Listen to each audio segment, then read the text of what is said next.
이번 딥다이브의 목적부터 바로 말씀드리겠습니다. 오늘 우리가 심층 분석할 자료는 집안공학 저널과 기술 노트에서 발췌한 연약집안 계량공법에 대한 문서들입니다. 네, 그중에서도 특히 화학물질을 주입하는 약액주의 공법을 집중적으로 파헤쳐볼 예정이죠. 맞습니다. 청취자 여러분도 한번 상상해보세요. 미세한 흑입자 사이의 빈 공간을 화학물질로 꽉 채워서 완전히 새로운 집안을 완성하는 겁니다. 마치 그 푸석푸석한 스펀지를 단단한 벽돌로 바꾸는 뭐랄까 마법 같은 기술이라고 할 수 있죠.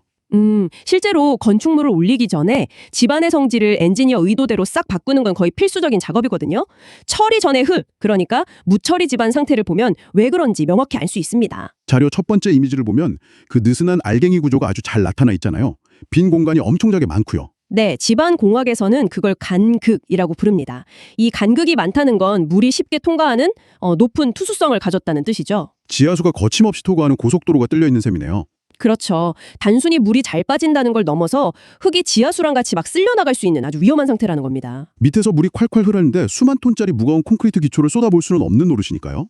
그래서 엔지니어들이 이 텅 빈 공간에 액체 상태의 경화제를 밀어넣는 방식을 씁니다. 여기서 집안공학의 핵심 재료인 그 규산 나트륨이 등장하는 거죠. 아, 끈적한 화학 액체가 흙 사이로 스며든 다음에 단단하게 굳어버리는 원리군요. 네, 맞습니다. 굳어버리면 물이 전혀 통과할 수 없는 완벽한 불투수성 장벽이 형성됩니다. 그렇게 되면 투수성은 확 급감하고 전단 강도라고 하죠.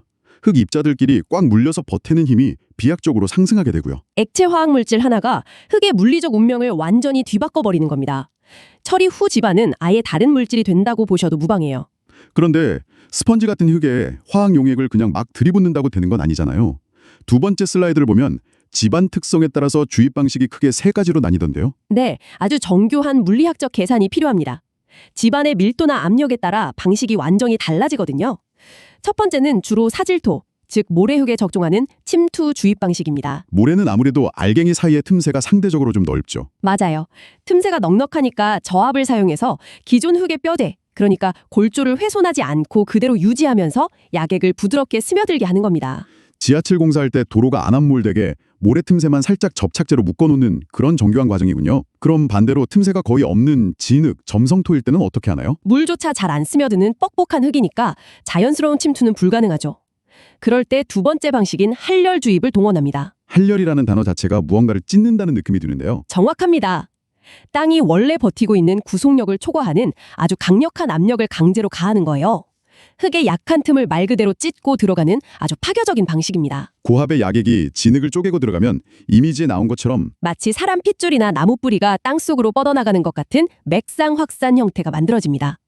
그 핏줄처럼 뻗은 화학물질이 굳으면서 전체 집안을 철근처럼 꽉 잡아주는 거죠. 틈새로 부드럽게 스며들거나 아니면 강한 압력으로 찢고 들어가거나 두 방식 다 굉장히 흥미롭습니다. 그런데 세 번째 방식인 할작 주입은 앞에 두 가지랑은 재료의 물성부터가 완전히 다릅니다. 이건 아주 점성이 높은 된비빔 주입제를 사용하거든요. 된비빔이요? 약간 엄청 꾸덕꾸덕한 땅콩버터 같은 건가요? 네, 그 비유가 아주 정확합니다.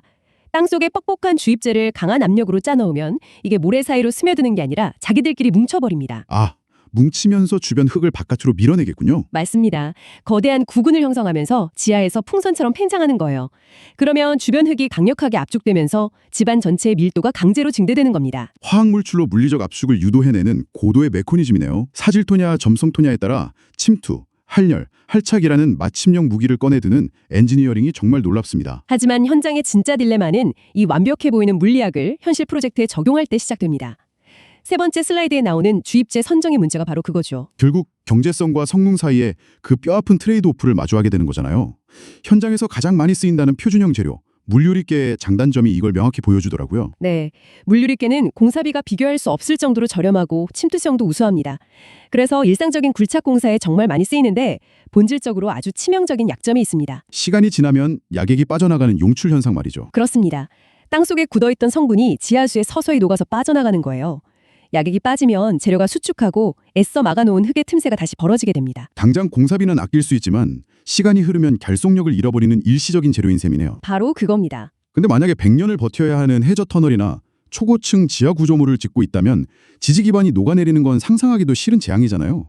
그래서 예산 압박을 감수하고서라도 특수목적형인 고분작의 재료를 꺼내 드는 겁니다. 이건 물유리계의 용출이나 수축 공포를 완벽하게 지워주거든요. 초고강도에 물이 단 한 방울도 새지 않는 완벽한 지수 효과를 낸다고 자료에 명시되어 있죠. 네, 성능은 확실합니다. 하지만 가격이 천문학적으로 비싸다는 단점을 차치하고서라도 훨씬 더 큰 장벽이 존재합니다. 바로 심각한 환경 오염 리스크죠. 고강도의 복잡한 화학물질을 땅에 대량으로 주입하니까 주변 생태계에 치명적일 수밖에 없겠네요. 맞아요. 그래서 물의 유입을 무조건 막아야 하는 아주 극한의 붕괴 위험 구간에서만 극도로 제한적으로 사용됩니다. 청취자 여러분도 아마 이 대목에서 의문을 가지셨을 겁니다. 건물을 짓자고 수만 톤의 화학물질을 땅속에 들이붓는 행위 자체가 괜찮은 건지 말이죠. 다음 슬라이드의 필수 검토 사항을 보면 그 위험성이 적나라하게 드러납니다.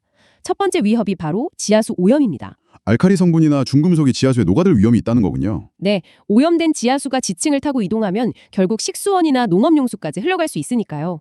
그리고 두 번째는 식생 영향입니다. 토양의 화학적 성질이 무너진다는 그 부분이죠. 식물 성장에 문제가 생기나요? 엄청난 충격이죠. 흙을 굳히겠다고 강력한 알칼리성을 들이부으면 토양의 pH 농도가 비정상적으로 치솟습니다. 주변 식물들 뿌리가 썩거나 완전히 고사해버리는 결과로 이어집니다. 환경을 훼손해서 얻어낸 그 집안이 영구적이라도 하면 변명거리가 될 텐데 세 번째 검토사항인 내구성 한계를 보면 전혀 그렇지가 않잖아요. 이 딥다이브의 가장 핵심적인 통찰이 바로 거기에 있습니다. 많은 분들이 이 공법으로 땅을 한번 굳히면 영원히 단단할 거라고 생각하시지만 사실 이건 태생부터가 임시 방편을 위한 기술입니다. 벨면갈 마철로의 뼈대를 땅속에 영구적으로 만드는 게 아니라는 말씀이시죠? 전혀 아닙니다. 본 건물의 기초를 짓기 위해 지하를 파내려가는 몇 달, 길어야 몇 년 동안만 지하수나 흙이 공사장 안으로 쏟아지는 걸 막아주는 딱 가설공사의 차수 목적에 맞춰져 있습니다. 수조 원이 투입되는 최첨단 마철로 건설조차도 언젠가 녹아 사라지거나 생태계에 부담을 주는 임시 화학 장벽에 의존해야만 시작할 수 있다는 팩트가 정말 역설적입니다. 그래서 현장 엔지니어들은 이 유한한 시간 속에서 아슬아슬한 줄타기를 해야 합니다. 무작정 야객을 들이붓는 게 아니라 아주 고도화된 의사결정 프로토콜을 따라야만 하죠. 그게 바로 마지막 슬라이드에 있는 내용이군요. 첫 단계가 철저한 지반 분석이고요. 네, 보링 테스트를 통해 흙이 사질토인지 점성토인지 정밀하게 파악합니다. 이 첫 단추가 잘못 깨어지면 전체 공정이 붕괴되니까요. 분석이 끝나면 두 번째 단계인 공법 선동으로 넘어가서 침투, 할열, 할착 중 최적의 무기를 고르는 거고요. 맞습니다.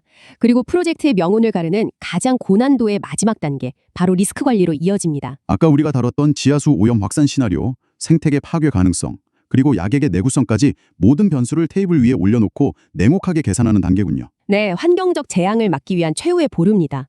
만약 물유리계의 용출 속도가 공사 기간을 못 버틸 것 같다, 혹은 오염 기준치를 넘을 것 같다면 엔지니어는 과감히 결단해야 합니다. 비용이 수백 배 더 들어도 고분자계로 수정하거나 아예 굴착 방식을 원점에서 재검토해야 한다는 거네요. 물리적인 흡입자 파악부터 화학적 물성 선택, 그리고 환경적 파장 제어까지 이 전체 솔루션이 톱니바퀴처럼 완벽히 맞물려야만 땅을 파고 건축물을 올릴 자격이 주어지는 겁니다. 좁은 간극을 파고드는 정교한 침투 기술부터 진흙을 강제로 찢고 압축하는 파괴성, 그리고 저렴함과 친환경성 사이에서 번뇌하는 의사결정까지 화려한 건축물 아래 숨겨진 집안공학의 치열한 민낯을 제대로 마주한 느낌입니다. 기술의 눈부신 성취 이면에 존재하는 공학의 명확한 한계를 보여주는 대목이죠. 맞습니다. 현재 인류가 거대한 마천율을 올리기 위해서는 이 화학적 계량 기술이 결국 영구적이지도 않고 생태계를 위협하는 임시방편에 불과하다는 현실을 확인했습니다. 그렇기 때문에 엔지니어들의 리스크 관리가 그토록 중요한 거고요. 네, 청취자 여러분, 오늘 딥다이브를 마치며 한번 상상해 보시기 바랍니다.